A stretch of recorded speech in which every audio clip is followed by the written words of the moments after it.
Anarchism Without Hyphens. Karl Hess, 1980. There is only one kind of anarchist. Not two, just one.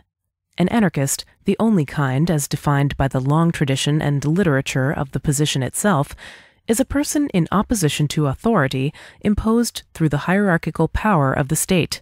The only expansion of this that seems to me reasonable to say is that an anarchist stands in opposition to any imposed authority. An anarchist is a voluntarist. Now, beyond that, anarchists also are people, and as such contain the billion-faceted varieties of human reference. Some are anarchists who march voluntarily to the cross of Christ. Some are anarchists who flock voluntarily to the communes of beloved inspirational father figures. Some are anarchists who seek to establish the syndics of voluntary industrial production. Some are anarchists who voluntarily seek to establish the rural production of the kibbutzim. Some are anarchists who voluntarily seek to disestablish everything, including their own association with other people, the hermits. Some are anarchists who will deal voluntarily only in gold, will never cooperate, and swirl their capes. Some are anarchists who voluntarily worship the sun and its energy, build domes, eat only vegetables, and play the dulcimer. Some are anarchists who worship the power of algorithms, play strange games, and infiltrate strange temples. Some are anarchists who see only the stars.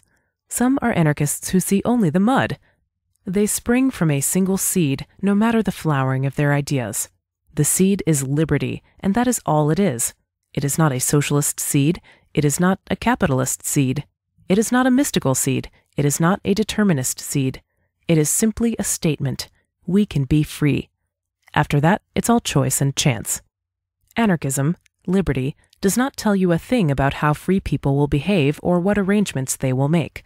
It simply says the people have the capacity to make the arrangements. Anarchism is not normative.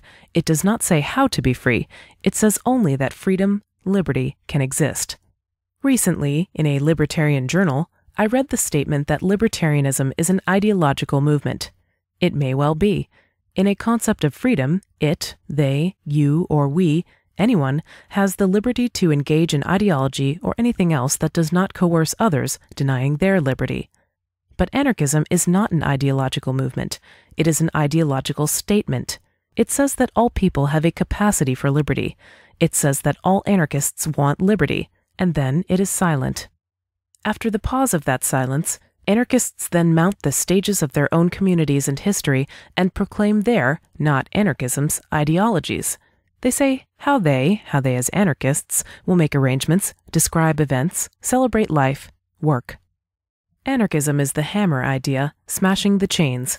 Liberty is what results, and in liberty, everything else is up to people and their ideologies. It is not up to the ideology. Anarchism says, in effect, there is no such uppercase dominating ideology. It says that people who live in liberty make their own histories and their own deals with and within it. A person who describes a world in which everyone must or should behave in a single way, marching to a single drummer, is simply not an anarchist. A person who says that they prefer this way, even wishing that all would prefer that way, but who then says that all must decide, may certainly be an anarchist. Probably is. Liberty is liberty. Anarchism is anarchism. Neither is Swiss cheese or anything else. They are not property. They are not copyrighted. They are old, available ideas, part of human culture. They may be hyphenated, but they are not, in fact, hyphenated. They exist on their own. People add hyphens and supplemental ideologies. Liberty, finally, is not a box into which people are to be forced. Liberty is a space in which people may live. It does not tell you how they will live. It says eternally only that we can.